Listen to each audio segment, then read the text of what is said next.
स्वागत है। आज हम सीधे मुद्दे पर आते हैं, चैट जीपीटी। हमें एक दिलचस्प लेख मिला है जो इस एआई के काम करने के तरीके को खंगालता है। ये टूल आजकल हर तरफ है ना? सवालों के जवाब देना, टेक्स्ट लिखना। हमारा मिशन है इस सोर्स मटेरियल के आधार पर समझना कि भाई पर्दे के पीछे चल क्या रहा है। कोई जादू नहीं, बस तकनीक। बिल्कुल, और ये समझना जरूरी भी है क्योंकि ये तकनीक अब सिर्फ एक फैंसी चीज नहीं रही। ये हमारे काम करने, जानकारी हासिल करने के तरीकों में शामिल हो रही है। तो चलिए इसे खोल कर देखते हैं। तो शुरू करते हैं इसकी पहचान से। चैट जीपीटी ये ओपन एआई का बनाया हुआ एआई चैटबॉट है। इसका पूरा नाम chat generative pre trained transformer. थोड़ा टेक्निकल जरूर लगता है, पर इसके नाम में ही इसके काम करने का राज छुपा है ना? हाँ बिल्कुल, जैसे इसमें जेनरेटिव शब्द है, इसका मतलब है ये खुद से नया टेक्स्ट, नए जवाब बनाता है।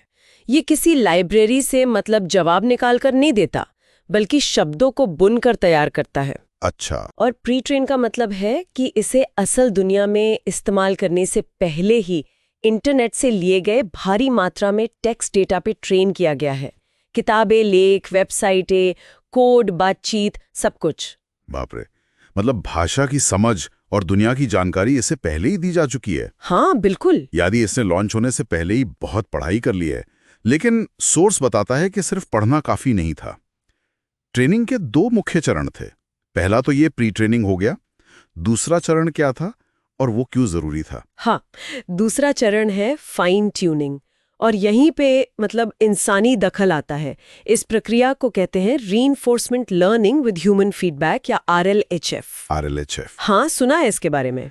इसमें क्या होता है कि इंसान एआई के दिए गए जवाबों को रेट करते हैं, बताते हैं कि कौन सा जवाब ज्यादा मददगार है, कौन सा ज्यादा सटीक, कौन सा ज्यादा सुरक्षित है। अच्छा, तो ये RLHF वाला हिस्सा इसे सिर्फ जानकारी देने वाली मशीन से ज्यादा एक बेहतर संवाद साथी बनाने में मदद करता है। मतलब ये सीखता है कि इंसान किस तरह के जवाब पसंद करते हैं। क्या ये सही है? बिल्कुल सही। RLHF AI को सिर्फ सही तथ्य बताना नहीं सिखाता, बल्कि इंसानी संवाद के तौर तरीके, लहजा, प्राथमिकताएं ये सब सिखाता है। किस तरह का जवाब ज़्यादा स्वाभाविक लगता है, कौन सा ज़्यादा मददगार माना जाता है, ये सब इसी चरण में सीखा जाता है। ये एक तरह से AI को इंसानी उम्मीदों के साथ अलाइन करने की कोशिश है। ये तो हुई ट्रेनिंग की बात, बहुत दिलचस्प है। अब मान लीजिए हमने इससे कोई सवाल पूछा, ठीक है जी। तब असल में क्या होता है? ये सेकंडों में जवाब कैसे बना रहता है? देखिए, जब आप सवाल पूछते हैं तो पहले ये उसे समझने की कोशिश करता है।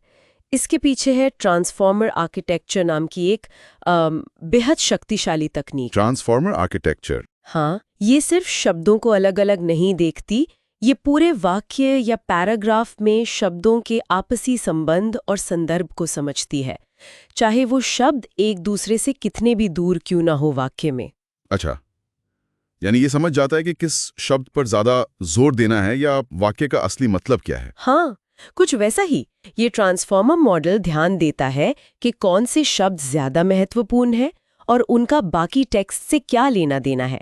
इसी समझ के आधार पर और अपनी विशाल ट्रेनिंग डेटा का इस्तेमाल करके ये संभावनाओं के आधार पर अगला शब्द, फिर अगला शब्द चुनता है और इस तरह एक नया सुसंगत जवाब बुनता है। वाह! GPT-4 जैसे जो उन्नत मॉडल हैं, उनमें तो खरबों पैरामीटर्स होते हैं जो इसे और भी ज्यादा सूक्ष्म और जटिल टेक्स्ट बनाने की क्षमता देते हैं। कमाल है। ये वाकई कॉपी पेस्ट नहीं बल्कि एक तरह की रचना कर रहा है हर बार। लेकिन क्या ये हमेशा परफेक्ट होता है? गलतियां नहीं करता? सोर्स मटेरियल इसकी सीमाओं के बारे में क्या कहता है? नहीं, परफेक्ट बिल्कुल नहीं होता। ये याद रखना बहुत जरूरी है। पहली बात, इसकी जानकारी सीमित है। जैसे सोर्स बताता है, इसका ज्ञान एक खास तारीख तक ही अपडेटेड है। इस मामले में 2024 तक का जिक्र है। अच्छा, यानी उसके बाद की कोई नई घटना या ताज़ा खबर? हाँ, उसके बारे में ये या तो नहीं जानता होगा या फिर गलत बता सकता है। और गलतियां भी कर सकता है ना? बिल्कुल। तथ्यात्मक गलतियां। ऐसा तो नहीं कि जो भी कहे वो पत्थर की लकीर है। बिल्कुल बिल्कुल कर सकता है। ये कभी कभी ऐसी बातें कह सकता है जो तथ्यात्मक रूप से गलत हों। इसे कई बार हेलुसिनेशन भी कहा जाता है।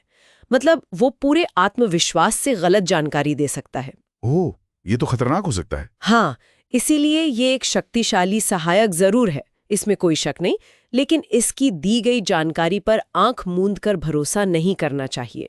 उसे हमेशा क्रॉस चेक करना जरूरी है और अपनी आलोचनात्मक सोच का इस्तेमाल करना बहुत महत्वपूर्ण है।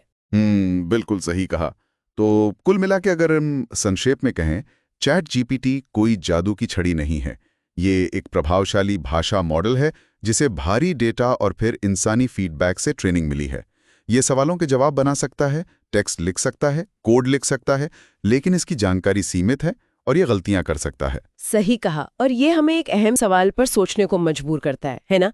जैसे जैसे ये एआई और बेहतर होते जाएंगे, हमारे लिए, मतलब हम सब के लिए, किसी भी जानकारी की प्रामाणिकता को परखने, चाहे वो एआई से आई हो या कहीं और से, उसको आलोचनात्मक नजरिए से देखने की जरूरत कितनी ज्यादा बढ़ जाएगी। हाँ, ये वाकई सोचने वाली बात है। ये शायद वो सवाल है जिस पर हम सबको आगे भी सोचते